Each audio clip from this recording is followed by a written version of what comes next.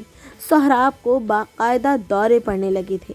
وہ bed sheet کو ہاتھوں میں جکڑے بری طرح کانپ رہا تھا اور اس کا سانس اکھڑنے لگا تھا۔ نوال نے تڑپ کر اپنے زخمی پاؤں کی پرواہ کیے بغیر گھسیٹتے ہوئے خود کو بیڈ تک پہنچایا۔ اس نے سہراب کے دونوں لرزتے ہوئے ہاتھ اپنے ہاتھوں میں لیے اور اسے تسلی دینے لگی۔ کچھ نہیں ہوا سہراب، دیکھیں میں بالکل ٹھیک ہوں، کوئی نہیں مر رہا، آپ میری طرف دیکھیں۔ سہراب نے خوف زدہ نظروں سے نوال کو دیکھا اور اگلے ہی لمحے ایک چھوٹے بے بس بچے کی طرح نوال کے سینے سے لگ گیا۔ اس نے اپنے دونوں بازو نوال کے گرد اس طرح مضبوطی سے باندھ لیے جیسے کوئی بچہ طوفان کے ڈر سے اپنی ماں سے چمٹ جاتا ہے۔ وہ نوال کے کندھے میں منہ چھپائے ہچکیاں لے رہا تھا اور نوال مسلسل اس کی پیٹھ تھپکتے ہوئے اسے بہلا رہی تھی۔ سنو سنو سنو، کچھ نہیں ہوا، میں ہوں نا آپ کے پاس۔ اس شدید ادھم اور افراتفری کے بعد جب کمرے میں خاموشی چھائی تو نوال کو ایک عجیب سا احساس دامن گیر ہوا۔ سہراب اس کے اتنے قریب تھا کہ اس کی دل کی دھڑکنیں نوال کو اپنے وجود کے اندر سنائی دے رہی تھیں۔ 16 سال کی عمر میں وہ پہلی بار کسی غیر مرد کے اتنے حصار میں تھی، اور وہ مرد کوئی اور نہیں بلکہ اس کا اپنا شوہر تھا۔ سہراب کی اس شدید قربت، اس کے جسم کی تپش اور اس کی معصومانہ وابستگی نے نوال کے اندر ایک اچھوتے اور پراسرار جذبے کو بیدار کر دیا تھا۔ وہ ایک اب نارمل انسان تھا، لیکن اس وقت اس کی مردانہ وجاہت اور معصومیت کے اس امتزاج نے نوال کے دل کو ایک سحر انگیز گرفت میں لے لیا تھا۔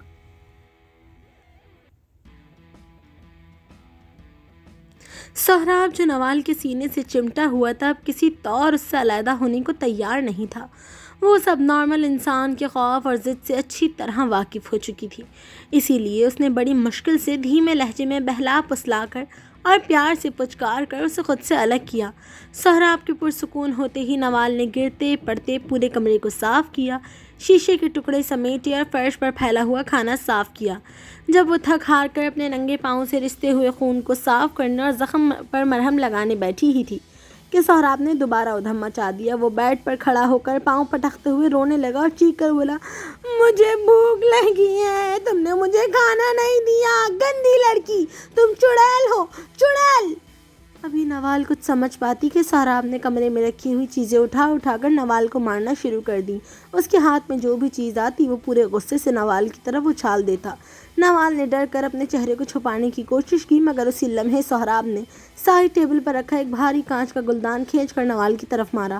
وہ گلدان سیدھا آ کر نوال کے سر پر لگا۔ چوٹ اتنی شدید تھی کہ نوال کے سر میں ایک بڑا سا نیل پڑ گیا اور اس کی آنکھوں کے سامنے اندھیرا چھانے لگا۔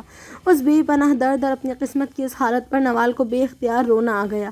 اس کے ذہن میں اس وقت اپنی سوتیلی ماں شاکرا کی وہ مکارانہ باتیں گھومنے لگیں جو وہ شادی سے پہلے کر رہی تھی کہ تمہاری زندگی سنور جائے گی۔ نوال نے شدید خوف اور درد کے عالم میں کانپتے ہاتھوں سے سہراب کے باپ شاہ زمان خانزادہ کا نمبر ملایا۔ جیسے ہی انہوں نے فون اٹھایا، نوال روتے ہوئے بول اٹھی، خانزادہ صاحب، خدا کے لیے مجھے یہاں سے لے جائیں، یہ مجھے مار دیں گے، انہوں نے مجھے بہت مارا ہے۔ لیکن دوسری طرف سے شاہ زمان خانزادہ کی سرد اور سنگ دل آواز ابھری، زیادہ نخرے کرنے کی ضرورت نہیں ہے تمہیں، تمہاری ماں کو پورے 5 کروڑ روپے دیے ہیں، میں نے تمہاری اوقات سے زیادہ پیسے دے کر خریدا ہے تمہیں، اب وہاں سے نکلنے کا سوچنا بھی مت، ورنہ باہر موجود میرے گارڈز تمہیں گولیوں سے چھلنی کر دیں گے۔